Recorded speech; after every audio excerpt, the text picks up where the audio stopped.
بسم اللہ الرحمن الرحیم۔ السلام علیکم۔ حضرت عائشہ رضی اللہ عنہ نے نبی کریم صلی اللہ علیہ وسلم سے سوال کیا کہ ہم بنا مرے اللہ سے کیسے ملاقات کریں گے اور اللہ تعالیٰ سے ملاقات کا شوق کیسے پورا کریں اور اللہ کیسے لوگوں سے ملاقات کرتا ہے۔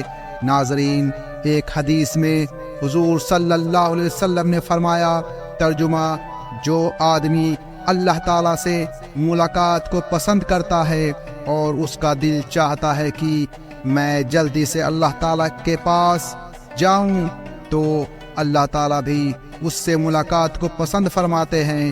جب حضور صلی اللہ علیہ وسلم نے یہ حدیث سنائی تو حضرت عائشہ رضی اللہ عنہا نے آپ سے پوچھا کہ یا رسول اللہ، آپ نے فرمایا کہ جو شخص اللہ تعالیٰ سے ملنے کو پسند کرتا ہے تو اللہ تعالیٰ اس سے ملنے کو پسند فرماتے ہیں، لیکن اللہ تعالیٰ سے ملنا مرے بنا ممکن نہیں، اور موت ایسی چیز ہے کہ کون آدمی ہے جو اس کو پسند کرتا ہو، بلکہ ہم میں سے ہر آدمی موت کو ناپسند کرتا ہے۔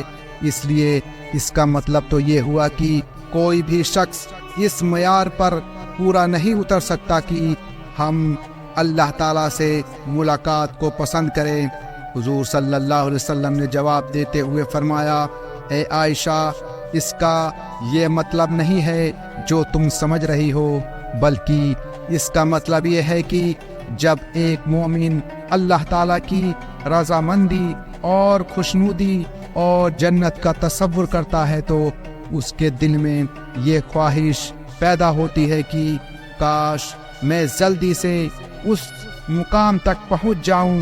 ملاقات کو پسند کرنے کا یہ مطلب ہے، جبکہ کافر کے دل میں یہ خواہش نہیں ہوتی، یا تو کافر کو اس بات کا یقین ہی نہیں ہوتا کہ مرنے کے بعد بھی کوئی زندگی آنے والی ہے، اور اگر اس کو آخرت کا یقین ہوتا تو اس کو یہ دھڑکا اور خطرہ لگا ہوتا ہے کہ کہیں مجھے وہاں پر جہنم میں نہ ڈالا جائے۔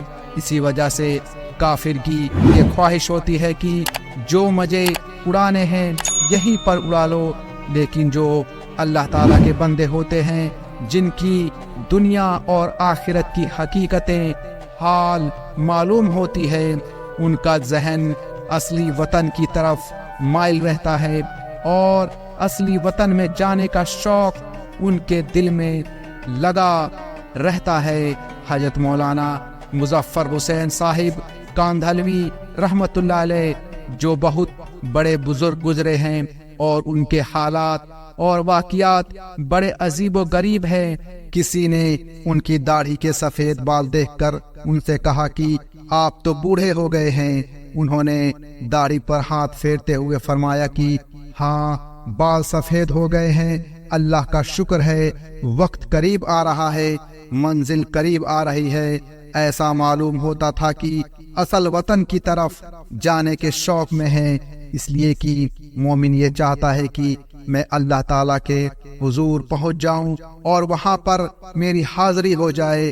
بہرحال اس دنیا میں رہو، دنیا کو برتو، دنیا کے حق ادا کرو، لیکن اس دنیا کو اپنے اوپر سوار نہ ہونے دو۔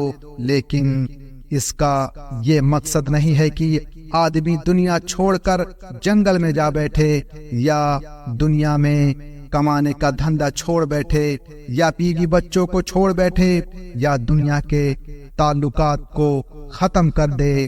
یاد رکھیے، ان میں سے کسی چیز کی ضرورت نہیں۔ اگر یہ چیزیں مطلوب اور مقصود ہوتی تو حضور صلی اللہ علیہ وسلم اس طرح زندگی نہ گزارتے۔ آپ نے دنیا میں رہتے ہوئے سبھی کچھ کیا۔ آپ صلی اللہ علیہ وسلم نے تجارت بھی کی، کھیتی بھی کی، مزدوری بھی کی، آپ کے بیوی بچے بھی تھے، آپ کے تعلقات بھی تھے، آپ کے دوست احباب بھی تھے، اسی لیے یہ چیزیں مطلوب نہیں۔ دنیا دل و دماغ پر سوار نہ ہو، بلکہ مطلوب یہ ہے کہ دنیا کے اندر لگاؤ نہ رکھو۔ لگاؤ کا مطلب یہ ہے کہ صبح سے لے کر شام تک ایک ہی فکر، ایک ہی سوچ دل پر مسلط ہے کہ یہ دنیا کس طرح سے زیادہ حاصل کروں۔ آخرت کا کوئی خیال ہی نہیں آتا۔ یہ بات نہیں ہونی چاہیے۔ اسی لیے ہر شخص اپنے دل کو ٹٹول کر دیکھے کہ کیا 24 گھنٹے کی سوچ وچار میں کبھی یہ خیال بھی آتا ہے کہ جب ہم وہاں آخرت میں پہنچیں گے تو وہاں کیا ہوگا؟ جنت ہوگی، جہنم ہوگی، اللہ تعالیٰ کے سامنے جواب دہی ہوگی۔ کیا ہمیں ان باتوں کا خیال آتا ہے یا نہیں؟ اگر خیال آتا ہے تو یہ دیکھو کہ دوسرے خیالات کے مقابلے میں ان خیالات کا کیا تناسب ہے۔ جیسے 24 گھنٹے میں سے 6 گھنٹے تو سونے کے نکال دو، باقی 18 گھنٹے میں سے کتنا وقت ایسا گزرتا ہے جس میں آخرت کا اور اللہ تعالیٰ کے سامنے جواب دہی کا خیال آتا ہے۔ اگر آخرت کا خیال اور اللہ تعالیٰ کے سامنے جواب دہی کا خیال نہیں آتا تو اس کا مطلب یہ ہے کہ دنیا کے اندر لگے ہوئے ہو۔ یہ لگنا صحیح نہیں، اس لگاؤ سے بچو۔